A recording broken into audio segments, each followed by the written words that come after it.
You think the pain you're feeling right now is about her, but it was never about her. It was always about you. And the sooner you understand that, the sooner your life actually begins. Let me tell you something most men will never hear in their lifetime because the people around them are too afraid to say it, too polite to risk the discomfort, too busy nodding along to whatever makes you feel temporarily better instead of permanently stronger. I'm not going to do that.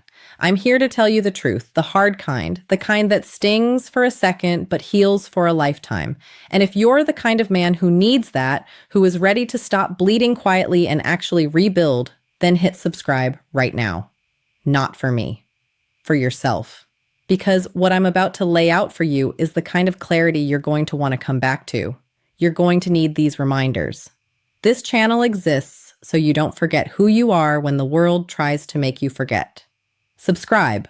Let's get into it. Here's the thesis. Here's what it really means when a woman hurts you and you find yourself drowning in it.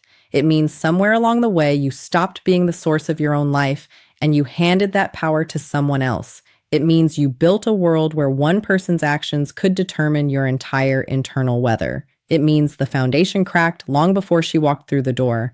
That's not blame. That's a blueprint. And blueprints are useful because blueprints tell you exactly what to fix. So let's build this from the ground up. First, the misconception. The lie almost every man tells himself in the aftermath of being hurt by a woman he loved, or thought he loved, or wanted desperately to love and be loved by.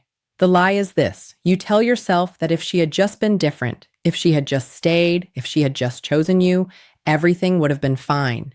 You tell yourself the problem is her. Her choices, her coldness, her betrayal, her absence, her words, her silence. And you replay it. Over and over, you replay what she said, you replay what she didn't say, you replay the moment it ended, the moment you realized something had shifted, the look on her face that told you before her mouth ever opened. You replay it because somewhere in the back of your mind, you believe that if you analyze it enough, if you study the wreckage long enough, you'll find the lever, the one thing you could have done differently, the magic answer that would have made her stay. That's not healing. That's not clarity. That's called an obsession loop. And obsession loops don't protect you from pain. They just extend it indefinitely. Now the hard truth, she didn't break you. You were already fractured. And I say that not to insult you, but to free you. Because if she broke you, you're powerless. You're a victim of her choices, forever at the mercy of what someone else decides.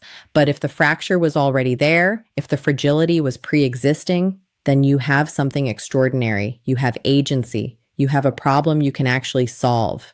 You have a version of yourself waiting on the other side of this that is so much harder, so much clearer, so much more grounded that you won't even recognize the man you are right now as the finished product. She didn't build you, so she cannot destroy you. Remember that. Why does this happen? Why do men lose themselves in women? Why do we give over that kind of power? Let's be honest about the root cause because dancing around it doesn't serve anyone. Most men who collapse after being hurt by a woman have one thing in common. They had no identity outside of that relationship, or more accurately, they allowed the relationship to become the loudest thing in their life. Slowly, quietly, without even noticing it happening. You stopped calling your boys as much. You stopped going to the gym with the same intensity. You stopped working on that thing you used to stay up late for. You stopped reading, stopped building, stopped pursuing. You poured yourself into her, into making her happy, into maintaining peace, into being what she needed. And while you were doing all of that, your own life went dark. Not dramatically, not all at once. Just a slow dimming, the way a candle flickers before it finally goes out. And then when she left, or when she changed, or when she did the thing that fractured everything, you looked around and realized the room was empty. You'd cleared it out for her. You'd made space. And now there was nothing left to stand on. That's called abandoning yourself. And it costs more than any breakup ever could. Here is what it costs. Not just in the immediate gut punch of the pain, but in the long game. It costs you your standard. Because every time you collapse after being hurt, every time you let a woman's choice determine your emotional floor, you train yourself to believe you are only as valuable as someone else's approval. You teach your nervous system that love is dependency, that connection is control, that to be with someone is to surrender the self you spent years building. And then you wonder why the next relationship feels the same, why the next woman somehow triggers the same wounds, why you keep arriving at the same burning room with different wallpaper. The cost is not just this chapter. The cost is the pattern. The cost is the version of yourself you never become because you're too busy mourning the version of yourself that someone else didn't choose.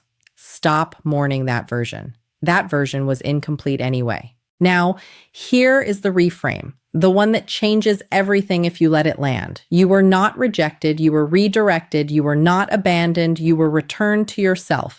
And what feels like an ending is actually the universe demanding that you finally take yourself seriously. Think about it. When are men forged? Not in comfort, not in routine, not in the soft middle of a life that asks nothing of them.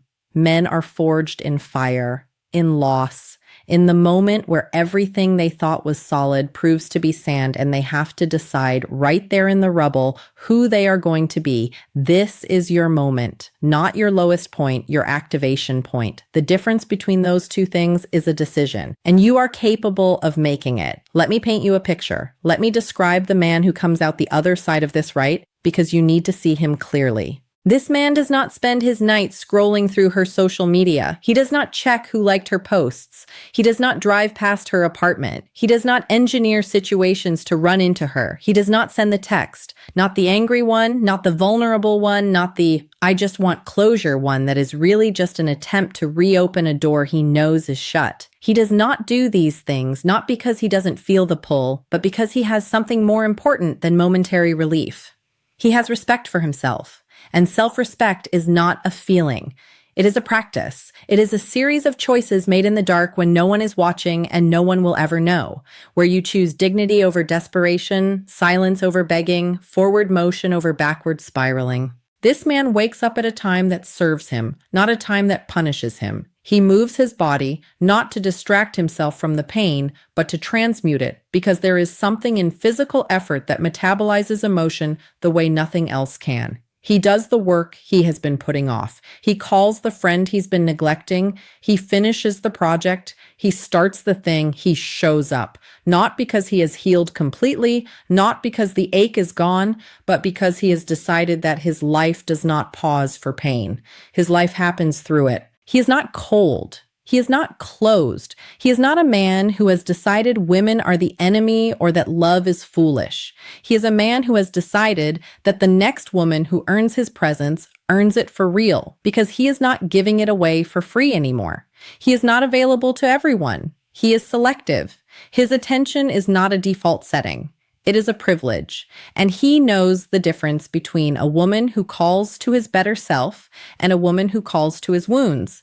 And he has gotten rigorous about which one he responds to. He is grounded, not because life has been easy, because he chose to plant his feet. That is who you are capable of being right now, starting today. So here is what you do, concretely, step by step. No philosophy, just action.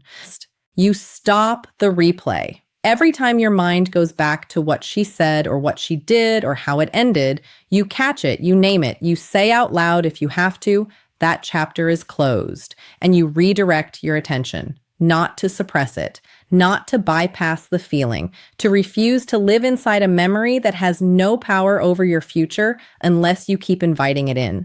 You stop reopening that file. You let it archive. You stop the reach outs.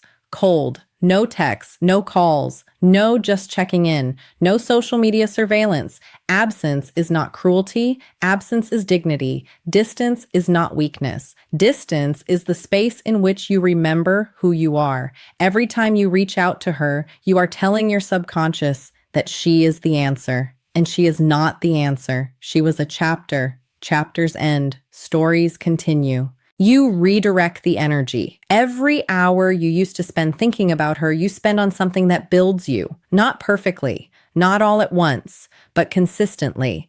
The gym becomes non-negotiable. The craft gets attention. The friendships get investment. You start reading again, or for the first time. You find the thing that makes time disappear for good reasons, and you go there often. You rebuild the infrastructure of a life that is interesting enough to live inside without needing someone to validate it. You identify the pattern. Because if this has happened before, if you've been here before, if this kind of pain feels familiar in a way that suggests it has roots, you owe it to yourself to sit with that. Not with shame, but with curiosity. Ask yourself where you first learned that love requires you to disappear. Ask yourself what it is in you that gravitates toward women who reflect your doubts back at you. Ask yourself what version of yourself you were presenting in that relationship and whether that version was honest or whether it was a performance designed to be chosen. That's not therapy talk, that's intelligence. Men who do this work do not repeat the pattern. Men who skip it always do. You raise the standard, not to punish the next woman, not as a wall, as a filter. You get clear on who you are and what you are building and what kind of energy is aligned with that and what kind of energy is not. And then you hold that line. Not out of bitterness, out of clarity, because you have spent enough time being available to everything and you have seen what that costs. You are not doing it again. You are not negotiating with your own standard. You are not making exceptions out of loneliness. You are going to be discerning, and discernment is not fear. Discernment is maturity. Here is the bottom line. Here is what you need to hear before this ends. You are not defined by who left. You are defined by what you built in the wake of the leaving. You are not made small by the fact that someone chose not to see your value. You are made larger by the moment you stop needing them to see it and start living it. Your worth is not a negotiation. It is not up for review. It is not dependent on her validation or anyone else's. It was there before she arrived. And it is there now, and it will be there long after this ache dissolves into the background of a life you are too busy living to stay devastated about. You are not the man who got hurt. You are the man who got forged. You are not the ending. You are what comes next. And what comes next is better than anything you were holding on to. Not because it's guaranteed to be easy, but because the man who builds himself out of ruin instead of waiting to be rescued is a man who knows exactly what he is made of. And that man, that specific man who went through the fire and came out with his spine intact and his standard elevated and his life finally, actually his own, that man is not someone who gets chosen. That man is someone who chooses. And there is a difference so enormous between those two positions that when you finally stand in the second one, you will wonder how you ever tolerated the first. That is who you are, not someday. Now, the decision is the beginning, and the decision is yours. If this hit something in you, if something in this landed in the place that needed it most, then subscribe right now. This channel is built for men who are done with comfortable lies and ready for uncomfortable truth. Every single video here is designed to sharpen you, to call you forward, to remind you of the man you actually are when you're not letting circumstance define you. Hit subscribe, turn on the notification, come back when the noise gets loud. We'll be here with the signal. You are not alone in this. There are men watching this right now who have sat exactly where you are sitting, who felt exactly what you are feeling, who made the decision, who did the work, who came out the other side standing taller and living bigger. You belong in that group. You are already in that group. The only question is whether you're going to act like it.